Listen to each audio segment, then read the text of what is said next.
You know, before I started this recording, I nearly chose my Pokemon Shield game instead of this.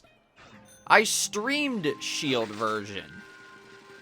Anyway, what's up everybody? My name is Tentacle and welcome back to more Pokemon Sword. In the last episode, we beat Gordy, and I think after that, No wait, I had it backwards. The fight against Gordy was 2 episodes ago.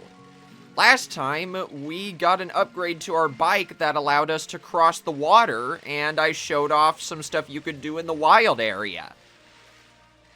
And now, I'm gonna see if we can make tracks towards the 7th gym. And let's also get a max potion while we're here. This restores a Pokemon's HP in full. Now, it has been a pretty long while since I recorded the last episode, so yeah, I might be a little rusty. I do know, however, that's a regional form of the Pokemon Darumaka. It's exclusive to Sword version, and it's a pure Ice type instead of a Fire type. So, I actually want to get Sherbert in here instead. She does know Flash Cannon, after all. Ice Fang. Had I left Terra in, I think she would have gone down. Now, I think before I continue, I want to heal up Sherbert. Yeah. That was one of the items we got last time, because I also remember I showed off the Battle Cafe. And I don't even remember... Oh, wait, what am I saying? Those were from the ball guy. Okay, I'm probably going to cut all that out. I just had to cycle through my items because I couldn't remember what I had and didn't have. Now, here on Route 9, there are a lot of Pokemon hopping in and out of the water. Wailmer, I saw Mantike, Mantine, and Remoraid. So, if you ever want to catch Mantike in this game, just know that you can find Remoraid in the same area. And I believe, over here on this side of the route, there's an item. Yes. 3 dive balls. They are exceptionally good at catching Pokemon that live underwater. Or in the water, in this case. Sadly, the last time diving was properly used in a Pokemon game was in Omega Ruby version and Alpha Sapphire version. And I just noticed I missed an item right here, too. That octopus-looking Pokemon is very dangerous. And despite it being in the water, it's a pure fighting type. Funnily enough. Yeah, I think we were forced to fight this guy. I'll cut this battle out unless anything special happens.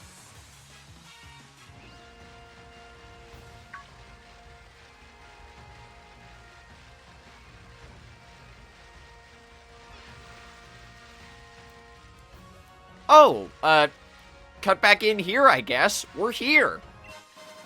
And we found a pearl. Welcome to Outer Spikemuth. And you know how there was that weird-looking octopus Pokemon in the water earlier? Up there, well, first we found a scope lens, an item that helps boost the holder's critical hit ratio. But up there is that same octopus Pokemon's pre-evolved form. Their names are Grapploct and Clobopus, respectively. And I am not going to fight those 2 trainers just yet. I think I'm going to wait until after we do our business here. I can't enter Spikemuth, so I've just been hanging around here this whole time. No one can challenge the Dark-type leader like this.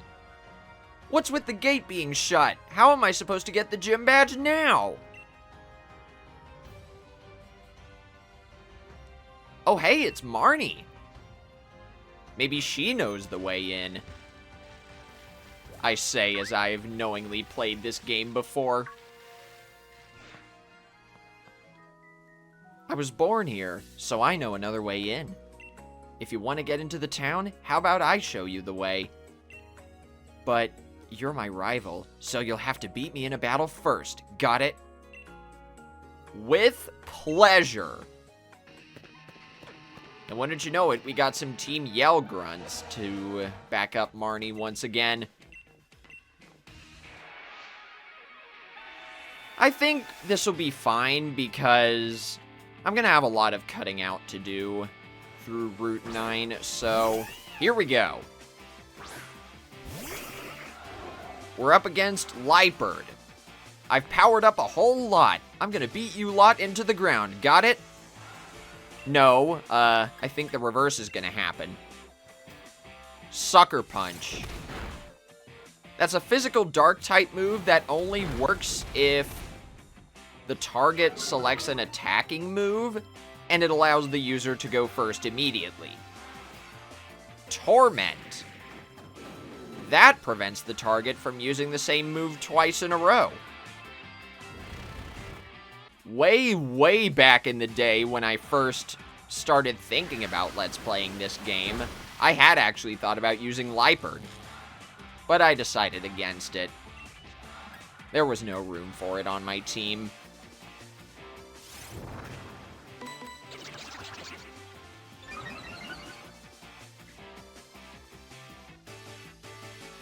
Oh boy, this is going to be a very long recording session, I can already tell. I may have to split this episode into 2 parts. This will be the first time in my channel's history that I've done that, if that's the case. And one more bulldoze ought to finish you off. Not me, you dummy! Okay, we'll just send in Sage to tank for a little bit while I heal up Terra. Man, I've loved having Terra on the team, but I've also had to bail her out so many times. I guess that's one of the downsides of having a Pokemon that evolves really late. There we go, sorry about that. Down goes Lightbird. Level ups all around. Nice. Oh, yes! Finally! Terra wants to learn Earthquake! This is a physical ground-type move that hits every other Pokemon in a double battle. I'm definitely getting rid of Dig for that. I'm actually going to keep Bulldoze because of how slow Terra is. Toxicroak is up next, so I'm swapping to Athena. I may have to take a turn at some point to heal Terra as well. If I had a Psychic-type Pokemon on my team, this Toxicroak would not see very much battle. And of course, it used Swagger anyway. So if Athena hits herself, she'll deal a lot of damage. There you go! Atta girl, Athena!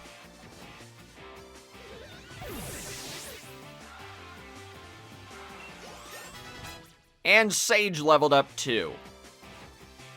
And Morpeko is next. So, for now I'm going to keep Athena in, heal up Terra, and then switch.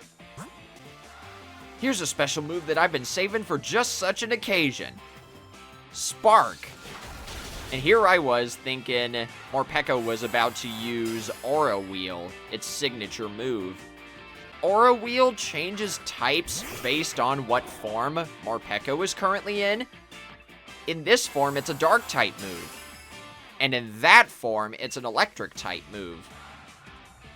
Either way, it's a physical attack that raises the user's speed by 1. A very useful move, considering how good of a physical attacker Morpeko can be. Too bad it's really squishy.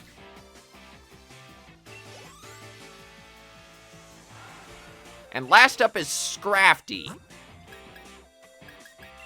To save a little time, I'm going to swap to Sage and then just Dazzling Gleam it immediately. As expected of my rival, you really know how to get me riled up. I never really established a good voice for Marnie. Told you this would save time. Scrafty is 4 times weak to fairy-type moves. And I do believe, because of that battle, Terra's gonna evolve by the end of this gym. My partner, Morpeko, has been interested in you and your strength, and I think I get it now.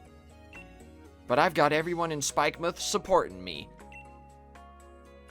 I'm definitely gonna get all 8 gym badges just so I can have a rematch with you. Don't you forget it. I'll get my revenge in the Champion Cup. Ooh. First time we're hearing about that. As cool as that sounds, that's just a fancy way of mentioning the Galar region's Elite Four. Although it's nothing like any Elite Four you've seen in the past.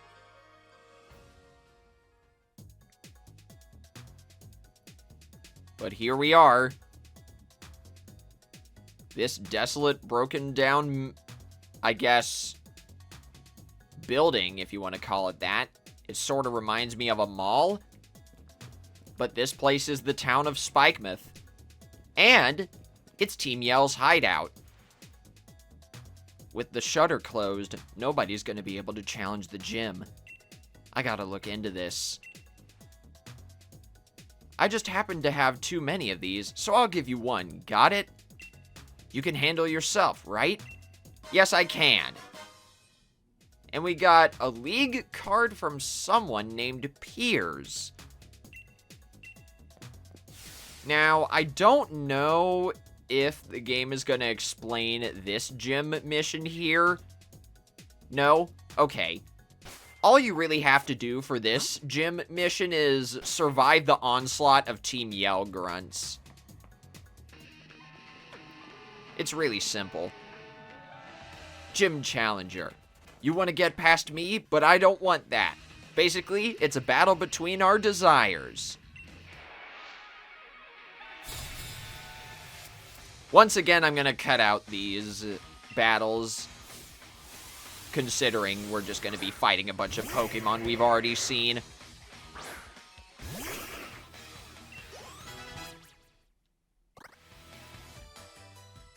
There we go. Battle 1 down. I don't want to let you through. That's why I was waiting all squeezed in this crack. Careful how you phrase that, Team Yell Grunt. And I guess the other one was just his backup. I don't know if you'll be able to hear it as we're going through this gym challenge, but the more of the grunts you defeat, the more the music changes. I was trying to figure out how to say that. And check it out. There's a wild Mr. Mime right here. And it created a barrier. So you go back and now you gotta fight another grunt. What's this? A gym challenger made it through. All of us Team Yell members have blocked the way. Don't think we'll just let you waltz through. Yeah? Says who?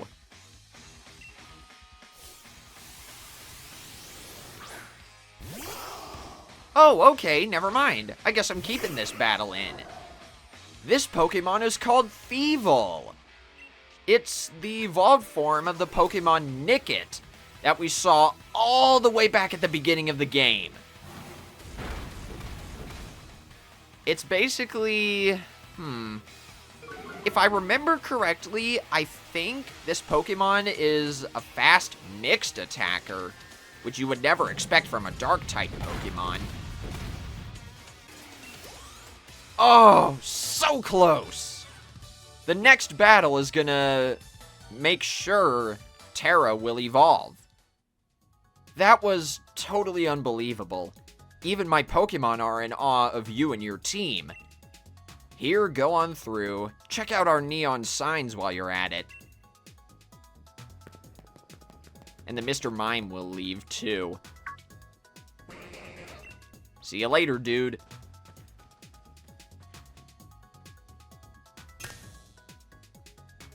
That sign says go. I do believe one of my favorite lines in the game is coming up. Yep, it is. I remember this scene. I'm yelling for no reason! I don't know why. That's probably one of, if not my favorite line in the game. Here's another one. I'm a little surprised how much my legs hurt from that landing. Oh boy. These team yell grunts can be a little annoying, but they are funny too.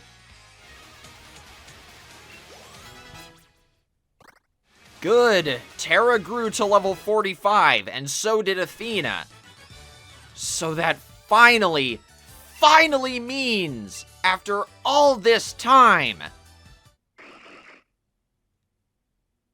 Terra is finally evolving again!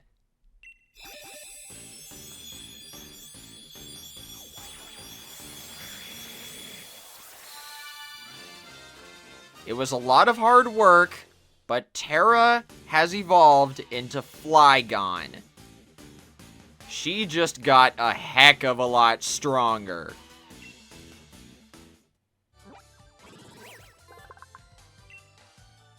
Flygon, the Mystic Pokemon, a ground and dragon type and the evolved form of Vibrava. This Pokemon hides in the heart of sandstorms it creates and seldom appears where people can see it. Other Pokédex entries state the membranes around its eyes allow it to see through sand. And Terra wants to learn Dragon Claw.